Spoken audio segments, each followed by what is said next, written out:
The following video presentation was recorded during an actual emergency event prior to 2002. Since this recording, many fire service SOPs and tactics have changed. There are no actors or staged events.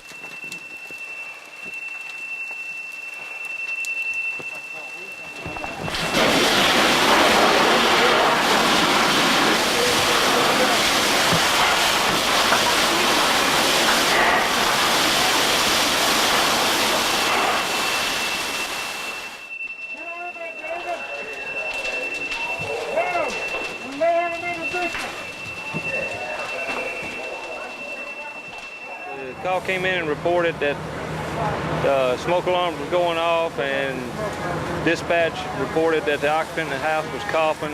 They were advised to exit the house. First company on the scene was reporting heavy smoke showing. They got a relatively quick knockdown on it. It was in the first floor and never did get to the attic.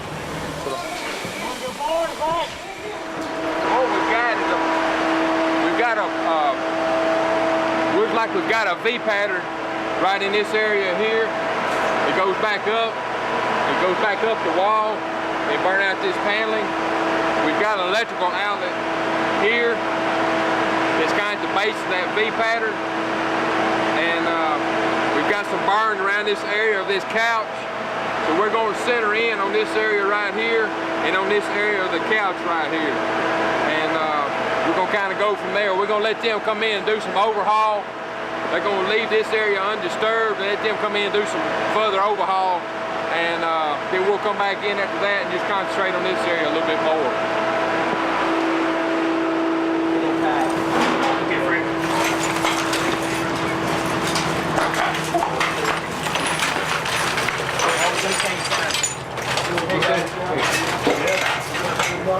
Sucker's kind of heavy.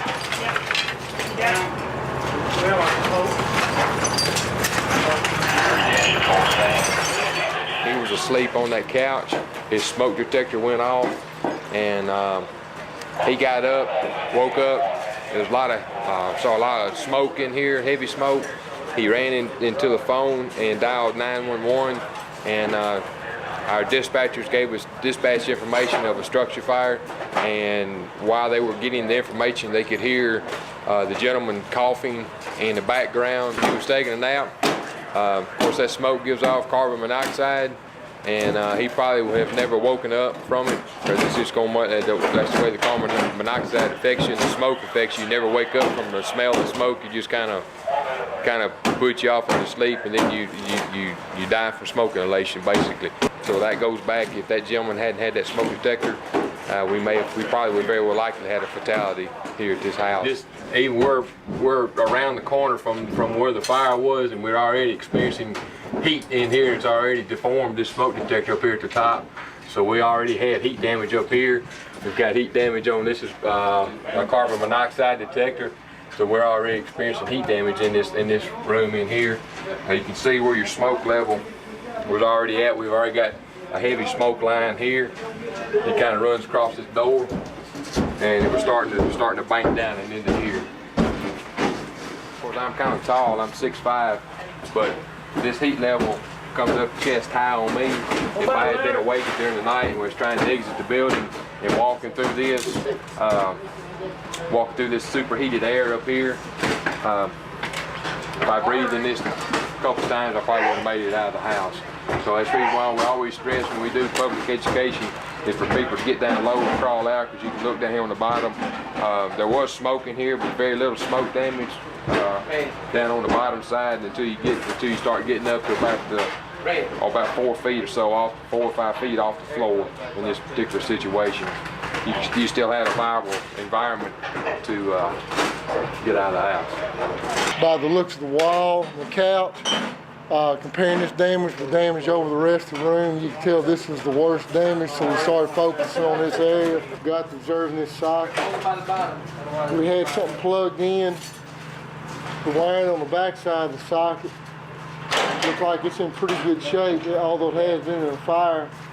This area is welded. The wiring is melted off where the male part of the plug goes in.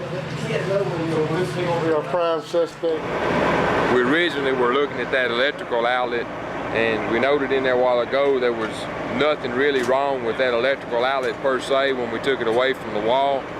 We brought the couch out here, and after looking at this couch a little bit further, this couch was in that general vicinity of that, was right up against where the that electrical outlet was, where that V pattern was at. We're going to look at this thing as possible careless smoking. It's still going to be ruled accidental, but misuse of smoking materials. And we're probably looking at $75,000 to $80,000 property damage.